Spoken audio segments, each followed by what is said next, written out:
Our Bible word is Revelation 21 verses 6 to 7. I am the Alpha and the Omega, the beginning and the end.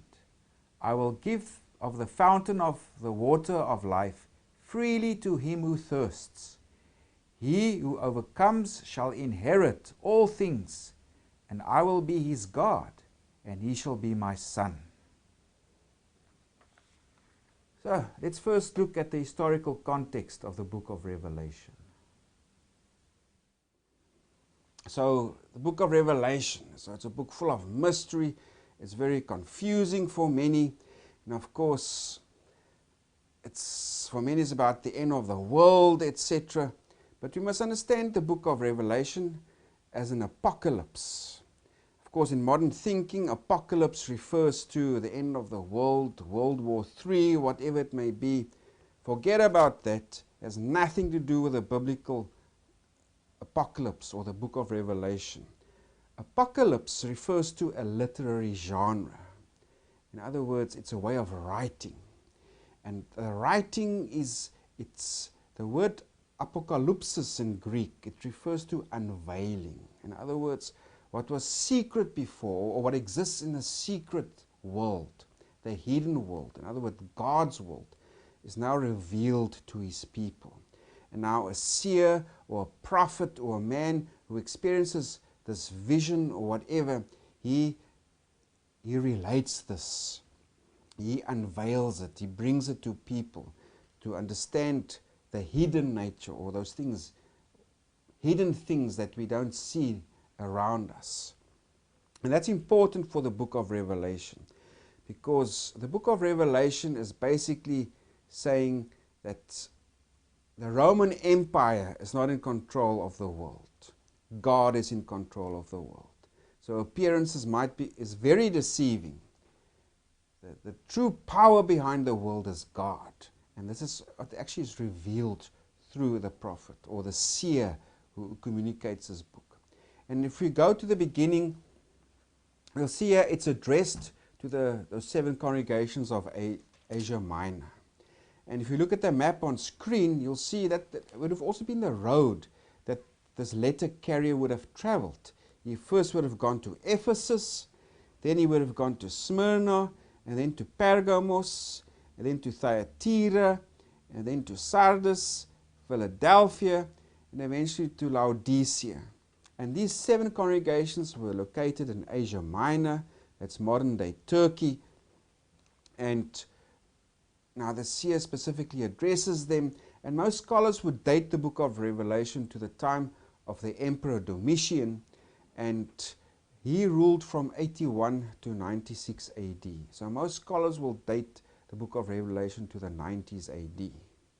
And there were various circumstances, or there was a crisis that faced these congregations in Asia Minor. That's why the seer wrote to them also, based on his vision that he also saw. And he was, of course, located very close to these congregations, just to the west of Asia Minor. You'll see there's the island of Patmos. And that's where this John, where he was imprisoned as a witness for Jesus. And this is where he had this vision. And this is from where he wrote this letter also. So what was this crisis that John addressed? There are mainly 3 that we'll focus on now. Number 1, it's the emperor cult. And what I'm referring to here is it's the worship of the Roman emperors, the worship of the Roman Caesars. Now, of course, the Roman Empire spanned across big parts of the Mediterranean world. And the Romans said, well, the gods have chosen us to rule. We are the best of all peoples. We rule you. We are your betters. You must just keep quiet and listen to us. So that would have been the Roman understanding. But part of this Roman understanding was also that the Roman emperor was seen as divine. And he had all these titles associated with him. And he was called Son of God, or God of God, or Lord, or Savior. And especially in the eastern part of the empire, especially there where these congregations of Asia Minor were located, there was very enthusiastic worship of the emperor. In many places all over the ancient Roman Empire, temples were built for the Roman emperor, for Rome, where Rome was seen as divine, where Romans, and also the Roman emperor specifically, was seen as divine. And also at this time, just before the book of Revelation was written, an actual new temple dedicated to the Caesar or emperor cult was built in Ephesus. And it's known as the Temple of the Sebastoi, or the Temple of the Revered. And this refers to the Flavian dynasty. In other words, the Emperor Titus, and also the present Emperor Domitian, where they were also kind of seen as divine and worshipped. Sacrifices were made to them. Believe it or not, that is what happened at this time. And also here, the people of Asia Minor, the cities, the ruling elite, they gathered money. They sponsored the construction of this temple. They facilitated the worship of the emperor, which is also called the beast in the book of Revelation. And so there was a local enthusiasm for this emperor cult. We must understand this power of the Roman Empire. They built roads wherever they went. They were masters of the land. And also on these Roman roads were inscriptions referring to this deified emperor, or the emperor that's divine. Also, after the roads, they would build temples. These temples dedicated to Caesar. Also inscriptions all over the place would be put up, referring to the Caesar who is divine, the Son of God, etc. And then after the temples, all these other plans of technology would follow. For example, like aqueducts. Romans will build aqueducts, and because remember, they're masters of the land, and they would bring water to towns and urban centers. And after the aqueducts, they would build bathhouses and fountains and whatever else, showing all these subjects. You see, this is the Roman way. The emperor, the divine Son of God, has brought you all these blessings. And also at our time, the Emperor Domitian, he was also referred to as Lord, according to Roman historians, he demanded to be addressed as Lord and God. So there was this blasphemy. If you read Revelation, it's this harlot, or this big city called Babylon, etc., is full of blasphemy. It refers to Rome. It refers to the emperor cult and the blasphemous titles.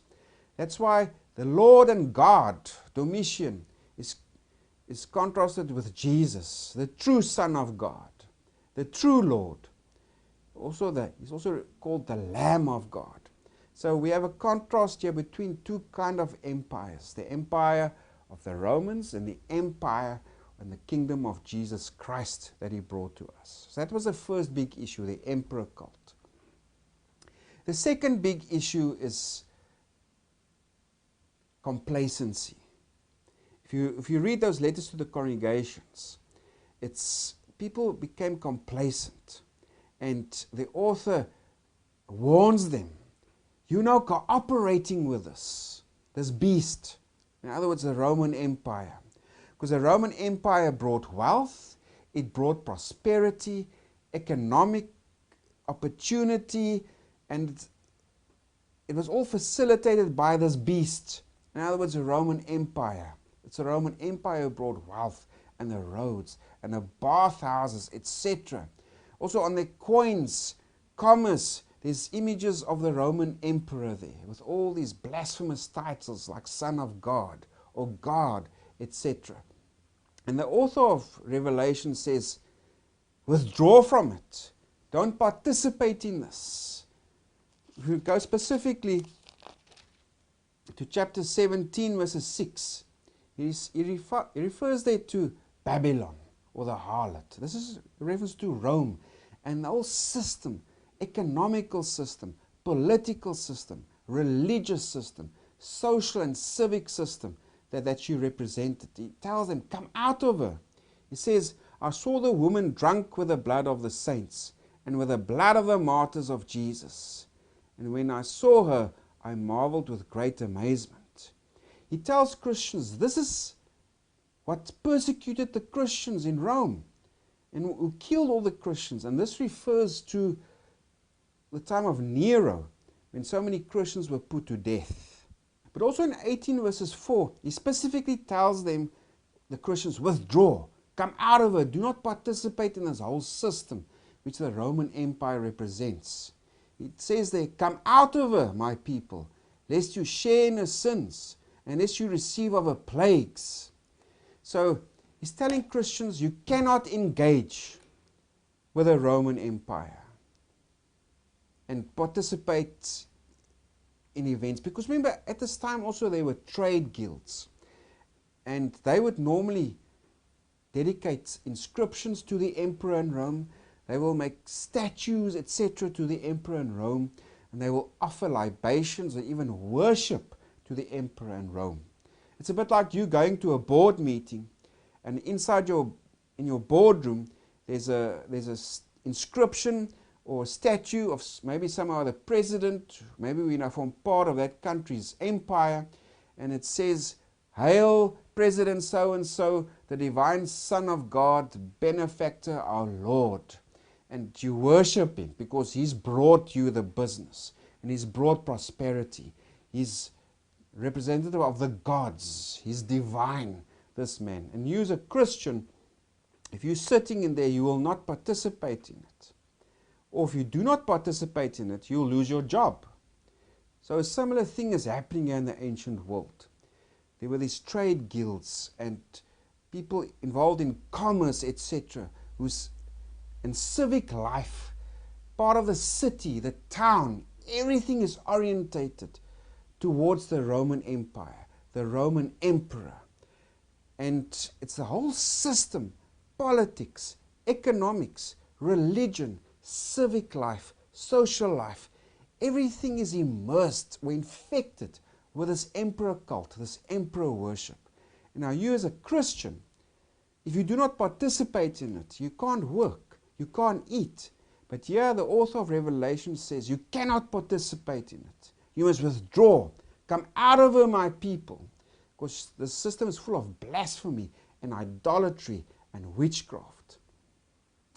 And so that was the second biggest problem. It's this accommodation of this paganism, of this whole system that the Roman Empire brought about.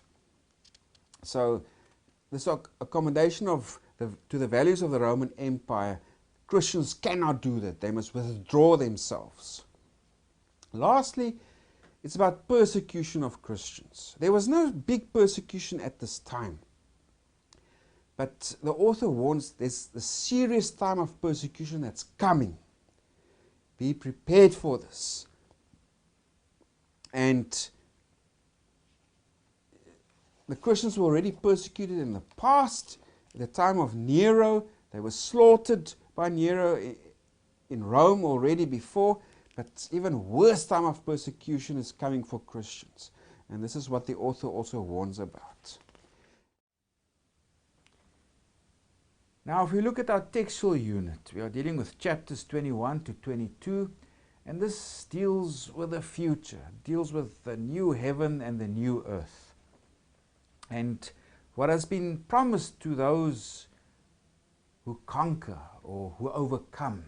If you go read those 7 letters to the congregations, all those promises were made to them. You who overcome. You can also translate it as you who conquer. Remember, God's people, they are depicted as this army of God. And of course, it's to account to the Roman army and their legions and the power and might of the Roman Empire. But now, chapter 21, it's introduced by, now I saw a new heaven and a new earth. And this is the last in a series of what the prophet or the seer explains by saying, I saw. He uses exact words also in reference to the return or the parousia of Jesus. And Armageddon, that's where Christ will defeat the forces of the beast. And also language of that, of the arrival of the millennial kingdom. And final judgment. And now the last one is where the seer sees the arrival of the new heaven and new earth. Now I saw a new heaven and a new earth, for the first heaven and the first earth had passed away, and there was no more sea. So this new heaven and new earth, it's a whole new reality that God will create. And we must also understand here that Revelation draws a lot here on the language from Isaiah, the book of Isaiah, because this new heaven and new earth is mentioned in Isaiah 65 and also 66. And especially verses 1 to 8 here, there are many allusions and references and quotations to Isaiah. Also the whole book of Revelation makes many quotes and allusions to the book of the prophets. Also Ezekiel and Zechariah, etc. But God will create a new reality. This is where heaven and earth will be united. And God will dwell in this Jerusalem. And the next verse we read there, then John, saw the holy city, New Jerusalem, coming down out of heaven from God, prepared as a bride adorned for her husband. So this is the descent of this New Jerusalem. Of course, this is a symbol for God's presence. We must be careful to take John's language literally, and it will be a real city the way he describes it. It symbolizes God's presence. It will come down, and it's where heaven and earth will meet. God will be among his people. That's what it symbolizes. But the way he describes this New Jerusalem, think of it as the new capital of the world. Because if we read Revelation, think of it, this is a story of two cities. On the one hand, there's Rome, the capital city of the Roman Empire, and of course also called the Great Harlot, and Babylon. And in opposition to this city is Jerusalem. This is the new Jerusalem that comes from, or descends down from heaven. So Revelation is the story of two cities. As things now appear, it appears that Rome is in control. And Rome was the capital of the empire and controls and dominates everything. But behind the scenes, the real power, who's really in control, is God. And of course, that's where the heavenly Jerusalem is. That's the true capital, the center of power of the whole cosmos, of the earth and everything. So these two cities are set up against each other in the book of Revelation. We must also understand when we read it, we must place ourselves in the first century context of these believers. They were in the midst of the Roman Empire. That was their reality. So we must be sympathetic with their cultural and historical context, also to understand Revelation and what it's communicating. So think of yourself as being in the first century, in the 90s AD, in the Asia Minor there, where you are surrounded and immersed by the emperor cult and the worship of the emperor, etc., and the whole economic system that it represents. So Revelation puts Rome, Babylon against the New Jerusalem. If we go read chapters 17 to 19, that's where Rome is described, because Rome is filled with arrogance. It's filled with blasphemy. All these divine titles that's given to the emperor. It has a reign of violence. It's cruel the way it treats people in its empire. It also murdered the saints. It killed Christians already, probably referring to the time of Nero and his persecution of Christians. Also its wealth and its economic exploitation, its greed. It's filled with witchcraft. And chapters 17 to 19 also speak of Babylon, or Rome's destruction, that its power and influence and domination of the world will come to an end. And this is contrasted in chapters 21 to 22 with a New Jerusalem. And this New Jerusalem will be a place of healing. It will be a place of purity, of life, of restoration, of fellowship with God. And it will be a reign of justice and peace. It will be a completely different type of empire. So we have Babylon that symbolizes and represents this evil empire versus God's empire that will come and be established on the earth. And this New Jerusalem, this will become the capital of this empire of God. And it's a massive city. It's in the shape of a cube. And it's also symbolic of the Holy of Holies in the temple, because the Holy of Holies in the temple, where the Ark of the Covenant used to be, was the shape of a cube. And now it says this New Jerusalem, in the form of a cube, it will be approximately 2,400 kilometers long and wide and high. So it's a massive city. So it symbolizes God's control, His sovereign rule and reign over the world. This is the capital city of the new empire, the new order of things, of the eternal kingdom to come. So that's what it symbolizes. And it also symbolizes God's presence among His people. Because if you go to verses 3, it says there, "And I heard a loud voice," that's probably an angel speaking now, "Behold, the tabernacle of God is with men, and He will dwell with them, and they shall be His people." So it symbolizes the way that God was present, especially in the Holy of Holies in the temple. Now He will be present personally in this New Jerusalem. God will dwell. He will tabernacle with His people. Similar language is used of Jesus in the Gospel of John. Jesus will dwell or tabernacle with tabernacled with His people on earth. So, but God, He's coming down and He will have fellowship. It will be like Eden restored. This is the temple. But there will be no specific temple, because God is the temple, the city, and God is present within the city to have fellowship with His people. And of course, this New Jerusalem, it symbolizes both the people themselves, and it also symbolizes God's fellowship with His people. And the benefits of this fellowship, as we read there in verse 4, "And God will wipe away every tear from their eyes. There shall be no more death, nor sorrow, nor crying. There shall be no more pain, for the former things have passed away." Now in the next verse it says, "Behold, I make all things new." This is experiencing almost in the present, this promise, this anticipation of God. Now He will restore, how He's going to make all of creation new when we have this intimate fellowship with God. And then God then asserts, "I am in control of history. Everything was created by me, and everything will become completed in me." And that's also our Bible word, specifically verses 6. "And He said to me, it is done. I am the Alpha and the Omega, the beginning and the end." In other words, I'm in control. I did this.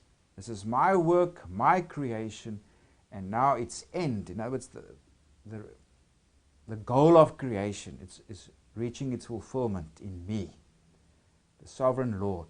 And of course, also similar language is also applied to Jesus. Jesus is also referred to as the Alpha and Omega, and the beginning and the end. If we go there to especially chapter 22 verses 13, again, very language similar to what we find in Isaiah 44 and 48. And now God is in control. He's the Alpha and Omega. And in verse 7, God also now lays down a challenge. Are you going to conquer? Are you going to overcome? Or are you going to be a coward and give in to this pressure, this whole system that Rome represents, to give in to its blasphemy, etc.? Verse 7 it says, "He who overcomes shall inherit all things, and I will be his God, and he shall be my son." But this is a contrast now to those who are cowards, those who do not remain faithful to Jesus. But the cowardly, unbelieving, abominable, murderers, sexually immoral, sorcerers, idolaters, and all liars shall have their part in the lake which burns with fire and brimstone, which is the second death. So this is about perseverance. Those who persevere, they conquer, they overcome. They will enter the city, this new Jerusalem, and have this fellowship with God. But it's about these two cities. Rome, who appears to be in control, but who's really in control is God, symbolized by this new Jerusalem that will descend and come down, and where heaven and earth will meet, and where all the nations of the world will experience eternal fellowship with God.